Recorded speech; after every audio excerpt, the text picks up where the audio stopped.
આની અંદર આપણે જોબ વર્કમાં જે આપણી પાસે માલ આવેલો છે એને હવે આપણે ચલણથી ડિસ્પેચ કરવો છે. તો કઈ રીતે કરશું એ આપણે શીખશું.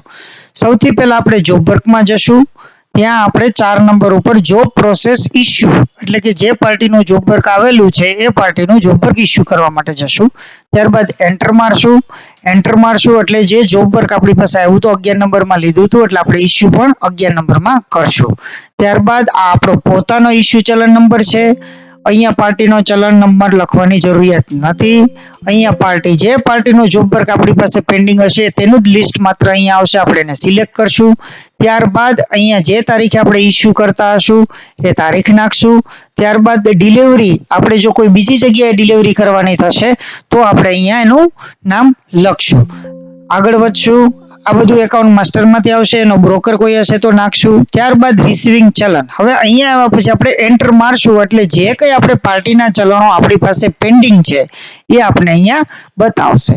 દાખલા તરીકે પાર્ટીના પેન્ડિંગ ચલણ નંબર 251 નો માલ મારે આપવો છે એટલે હું એને સિલેક્ટ કરીને એન્ટર મારીશ. હવે 251 નો આપવા માટે 100 પીસ મને આવ્યા હતા.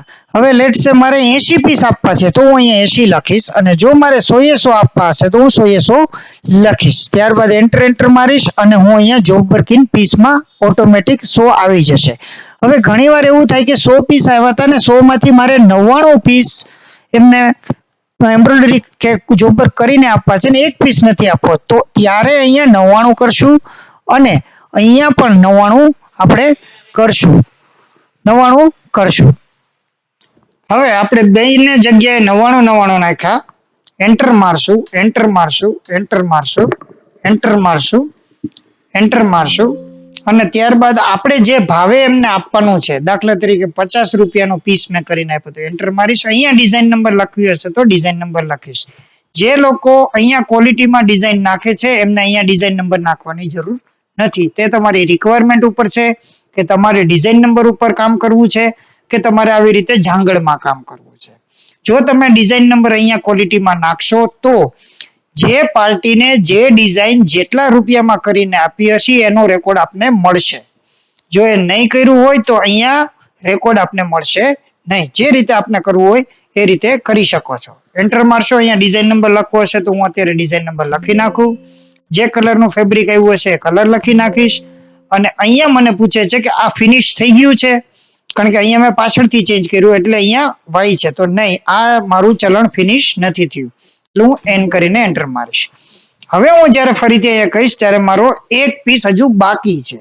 હવે એક પીસ ઉપર મેં કોઈ પણ પ્રકારનું કામ કર્યું નથી એટલે હું આને ડિલીટ કરીને અને અહીંયા હું સિલેક્ટ કરી લઈશ પ્લેન. કે ભાઈ મેં પ્લેન પીસ પાછો આપી દીધો. એક આપી દીધો. હવે ત્યાં મારે પૈસા નાખવાની જરૂર નથી. હવે મને પૂછશે કે ભાઈ આ ચલણ પૂરું થઈ ગયું. યસ, આ ચલણ કમ્પ્લીટ થઈ ગયું. ત્યારબાદ હું F9 લખીશ. મારે કઈ રિમાર્ક્સ લખવું હોય તો રિમાર્ક્સ લખીશ અને હું આને સિમ્પલી સેવ કરી દઈશ. આવી રીતે સેવ કરવાથી તમારું જોબ વર્ક પ્રોસેસ ઇસ્યુ થશે અને પ્લસ પ્રિન્ટ દબાવવાથી તમારું સીધું પ્રિન્ટ આઉટ 2 કોપીમાં નીકળી જશે જે તમે પાર્ટીને આપી શકો.